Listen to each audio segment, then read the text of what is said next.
Hello students, मैं हूं अनंतराम और आप देख रहे हैं अनंतराम इंग्लिश क्लासेस चैनल। आज हम यहां जानेंगे किस तरीके से हम इंग्लिश में ईसे आर्टिकल लिख सकते हैं। तो इंग्लिश में ईसे लिखने के लिए सबसे पहले आपको जिस टॉपिक पर ईसे लिखने को दिया गया है उसको टॉपिक को लाइन के मध्य में मोटी हेडिंग द्वारा लिखते हैं पहले।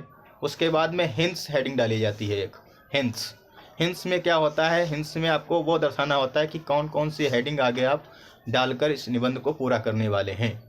तो उसमें आप सबसे पहली हेडिंग आपकी कोई भी इसे लिख रहे हो इंट्रोडक्शन होती है, जिसमें आपको उस टॉपिक का परिचय देना होता है जिस पर आप इसे आर्टिकल लिख रहे हैं। उसके बाद में दूसरी हेडिंग आप टॉपिक के हिसाब से बना सकते हैं, तीसरी हेडिंग बना सकते हैं, जितनी ज़रूरत हो उतनी हेडिंग बना सकते हैं आप। टॉपिक के अनुसार ही बनाई जाती हैं हेडिंग्स मध्य में। लेकिन लास्ट हेडिंग जो आपकी होती है वो कंक्लूजन होती है। कंक्लूजन का मतलब उपसंहार।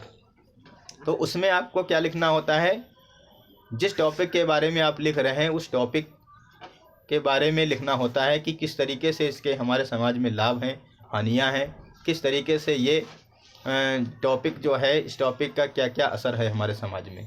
तो इस तरीके से क्या होता है, आप इंट्रोडक्शन से शुरू करते हैं, मध्य में टॉपिक के अनुसार हेडिंग्स बना लेते हैं और लास्ट में क्या करते हैं, आप कंक्लूजन डालते हैं। तो इस तरीके से आप निबंध लिखना धीरे धीरे प्रैक्टिस करेंगे। निबंध लिखने में भी ट्रांसलेशन का बड़ा ही योगदान होता है, बड़ी भूमिका होती है ट्रांसलेशन की।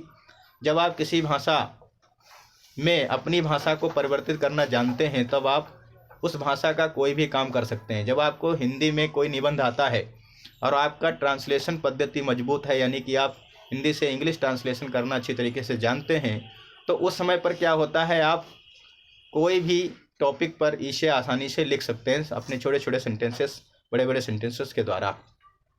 और ट्रांसलेशन को मजबूत करने के लिए आपका सबसे बड़ा स्रोत होता है इंग्लिश ग्रामर। इंग्लिश ग्रामर आपको अच्छी तरीके से जाननी चाहिए। इंग्लिश ग्रामर में ही आपका आता है स्पोकन इंग्लिश।